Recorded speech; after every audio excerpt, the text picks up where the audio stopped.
आखिर औरत का वह कौन सा अंग हर रात बेशर्म होकर दबाने और चूसने से अचानक अपार धन की प्राप्ति होने लगती है? लोग औरत का कौन सा अंग दबा और चूस कर अमीर बन जाते हैं?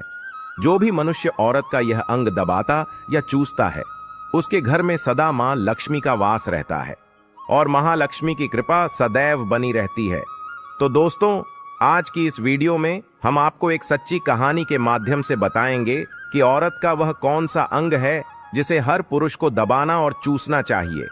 अधूरी जानकारी विष के समान होती है, इसलिए वीडियो को बीच में ना छोड़ें। दोस्तों, एक बार की बात है, एक गांव में रामदास नाम का एक व्यक्ति रहता था। वह अपनी पत्नी से बहुत ज्यादा परेशान था, क्योंकि उसकी पत्नी बात बात पर हमेशा उसे ताना मारा करती थी।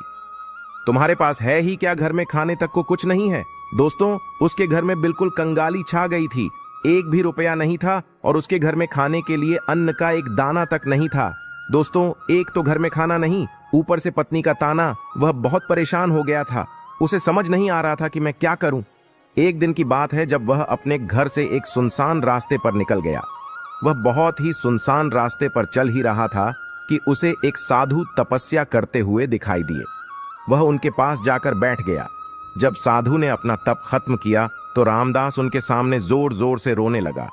साधु ने रामदास से कहा, पुत्र, तुम्हें क्या दिक्कत है? तुम क्यों रो रहे हो? आखिर तुम्हें क्या परेशानी है? तब रामदास ने साधु महाराज से कहा, हे महाराज, मेरी एक पत्नी है जो कि मुझे रोजाना ताना मारती है। मैं गरीब हूं तो मैं क्या करूं? कितना भी कुछ कर लूं लेकिन धन कमा ही नहीं पाता हूं। मेरा एक छोटा सा धंधा था, वह भी पत्नी के क्लेश की वजह से चौपट हो गया। वह दिन रात मुझसे झगड़ा करती है। अब तो मैं दाने दाने के लिए परेशान हो गया हूं। हमारे घर में खाने के लिए कुछ भी नहीं है, इसके अलावा पहनने के लिए वस्त्र भी नहीं है। लेकिन मैं अपनी पत्नी को समझाता हूं कि वह मुझे ताने ना मारे, मुझसे झगड़ा ना करे, लेकिन वह बिल्कुल भी नहीं मानती। साधु जी, इसी वजह से मैं बहुत ज्यादा परेशान हूं। इसी वजह से मैं घर छोड़कर यहां आया हूं। तब साधु जी कहते हैं, रो मत बेटा, मैं तुम्हें एक काम बताने जा रहा हूं जो तुम्हारी किस्मत चमका देगा। तुम्हें अपनी औरत का सिर्फ यह अंग बेशर्म होकर कर दबाना और चूस लेना है। अचानक तुम्हारे घर में धन की प्राप्ति होने लग जाएगी। तुम देखते ही देखते अमीर बन जाओगे। साधु जी कहते हैं, जो भी पुरुष औरतों का यह अंग दबाता या चूसता है, उसके घर में कभी भी धन की कमी नहीं रहती है और ना ही उसके घर में लड़ाई होती है। वह जो भी व्यापार करता है उसमें हमेशा तरक्की होती है। साधु जी ने कहा, अब मैं तुमको औरत के उन अंगों के बारे में बताने जा रहा हूं। इसे ध्यान से सुनना और अपने जीवन में इस पर गौर करना। तब रामदास साधु जी महाराज की बातें बहुत गौर से सुनता है और कहता है कि जितना जल्दी हो सके मुझे यह बता दो दोस्तों। तभी साधु जी महाराज उस आदमी को एक कहानी सुनाते हैं और बताते हैं कि एक नगर में एक किसान रहता था। उसके बहुत सारे खेत थे जिस पर वह दिन रात मेहनत करता था। उसके घर में किसान और उसकी पत्नी रहा करते थे। उस किसान और उसकी पत्नी में आपस में बहुत ज्यादा प्रेम था। उसके घर में किसी भी प्रकार की लड़ाई झगड़ा या क्लेश नहीं होता था। इसी वजह से उसके घर में सदैव महालक्ष्मी का वास रहता था और उसके खेतों में इतनी ज्यादा पैदावार होती थी कि वह दिन प्रतिदिन और अमीर होता जा रहा था। उस किसान और उसकी पत्नी में इतना प्रेम था कि आसपास के लोग उन्हें देखकर जल जाया करते थे। धीरे धीरे उसके पूरे गांव के लोग जान गए कि किसान और उसकी पत्नी में बहुत ज्यादा प्रेम है। धीरे धीरे यह बात उस नगर के राजा तक पहुंच गई। दोस्तों, किसान और उसकी पत्नी की बात जब राजा के पास पहुंचती है तो राजा भी उसके प्रेम की काफी ज्यादा तारीफ करते हैं।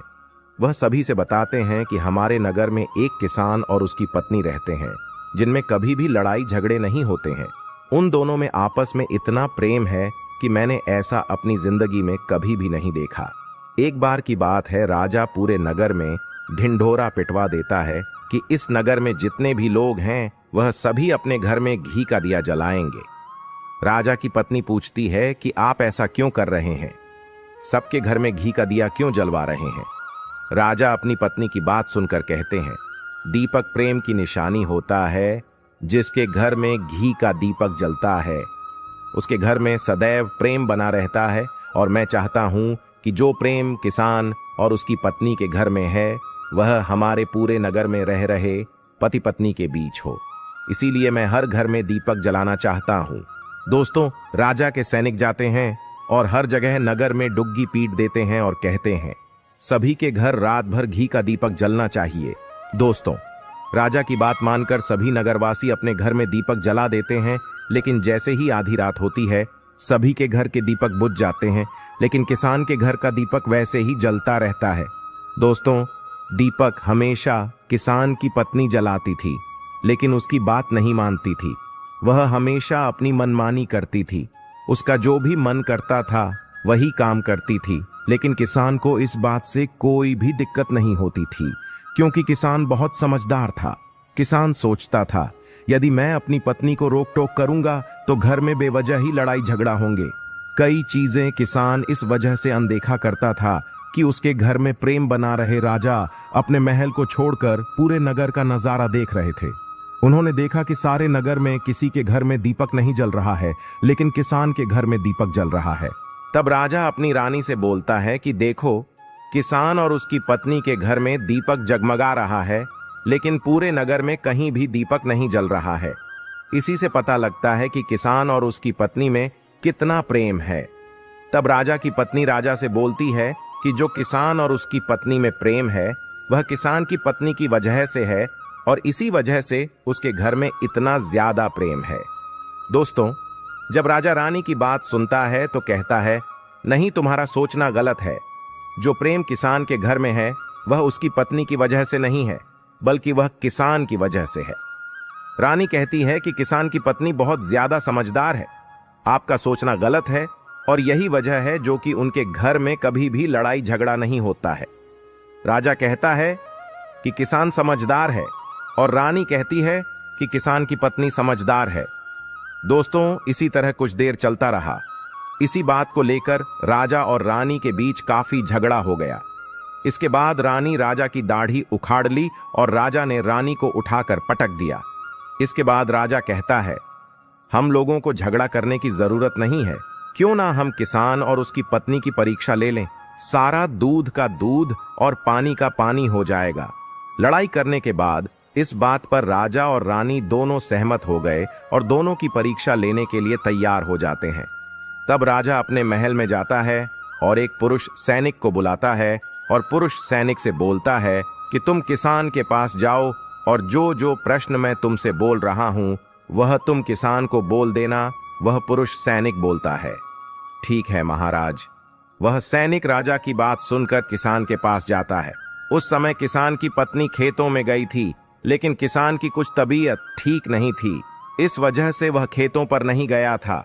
इस समय वह सैनिक किसान के घर पहुंच जाता है और किसान से कहता है मैं राज दरबार से आया हूं, राजा साहब ने मुझे भेजा है। दोस्तों, किसान कहता है बताइए मैं आपकी क्या सेवा कर सकता हूं। आप बैठ जाइए, मैं आपके लिए पानी लेकर आता हूं। तभी वह सैनिक बोलता है कि नहीं, तुम कुछ भी मत लाओ, मैं राजा का सैनिक हूं, बस आपके पास राजा का समाचार लेकर आया हूं। तब किसान कहता है ठीक है, आप मुझे बताओ राजा साहब ने मेरे लिए क्या समाचार भेजा है।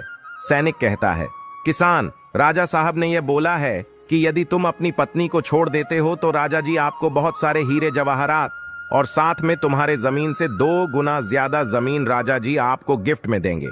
इसके अलावा राजमहल का आधा हिस्सा भी आपको दिया जाएगा। लेकिन जो किसान ने जवाब दिया वह सुनने लायक है। किसान ने कहा राजा जी अपना पूरा राजमहल मुझे क्यों ना दे दे, लेकिन मैं अपनी पत्नी को नहीं छोड़ूंगा। जाओ और अपने राजा से कह दो किसान ने ऐसा कहा है। सैनिक जाता है और राजा को सारी बातें बताता है।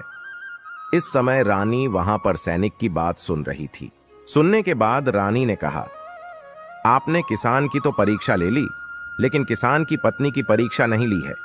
इस तरह से हम कैसे पता कर सकते हैं कि कौन समझदार है। इसके बाद रानी ने कहा कि अब मैं भी किसान की पत्नी की परीक्षा लेना चाहती हूं। जब दोनों की परीक्षा हो जाएगी तभी पता चलेगा कि कौन समझदार है। फिर रानी ने भी एक सैनिक बुलाया और कहा कि मेरी बात किसान की पत्नी को बोलना और याद रखना, यह बात तभी बताना जब किसान वहां पर ना हो। सैनिक ने पूछा कि रानी क्या बात बतानी है, वह तो बताओ। तो रानी ने सैनिक को सारी बात बता दी। सैनिक किसान के घर जाता है और उसके घर में आवाज लगाता है तो उसके घर से किसान की पत्नी निकल कर आती है और कहती है, बताओ क्या हुआ, क्यों ढिंढोरा पीट रहे हो? तो सैनिक ने कहा कि राजमहल से आया हूं, मुझे रानी ने भेजा है। किसान की पत्नी ने कहा, बताओ किस लिए आए हो? तब सैनिक ने कहा, रानी ने बोला है यदि तुम अपने पति किसान को मार देती हो तो आपको बहुत सारे हीरे जवाहरात रानी आपको देंगी और साथ में राजमहल का आधा हिस्सा भी आपको मिलेगा। इसके अलावा जितनी भी आपकी जमीन है वह तो आपकी रहेगी, लेकिन उसकी 2 गुना जमीन भी रानी आपको देगी। यह बात सुनकर किसान की पत्नी तैयार हो जाती है, कहती है, ठीक है, यदि मुझे रानी साहिबा देंगी तो मुझे मंजूर है, मैं अपने पति को मार दूंगी। तब सैनिक पूछता है कि रानी को कैसे पता चलेगा कि आपने अपने पति को मार दिया है? तभी किसान की पत्नी बोलती है, मेरे घर में जो दीपक जल रहा है, जब मैं किसान को मार दूंगी तो उसे बुझा दूंगी, तभी आपको पता चल जाएगा कि मैंने किसान को मार दिया है। अब सैनिक किसान की पत्नी की बात सुनकर राजमहल जाता है और रानी को सारी बात बताता है। किसान की पत्नी की बात सुनकर रानी बहुत अचंभित हो जाती है। राजा और रानी को स्त्री जात से नफरत होने लगती है। उसी समय राजा अपने नगर के सभी लोगों को बुलाता है और कहता है कि मैं चाहता हूं कि मेरे और मेरी पत्नी की वजह से किसान की जान ना जाए। तुम लोग ऐसा करो, उस किसान के घर जाओ और सारी बातें बता दो और उस किसान को बचा लो, वरना किसान की पत्नी उसे मार देगी।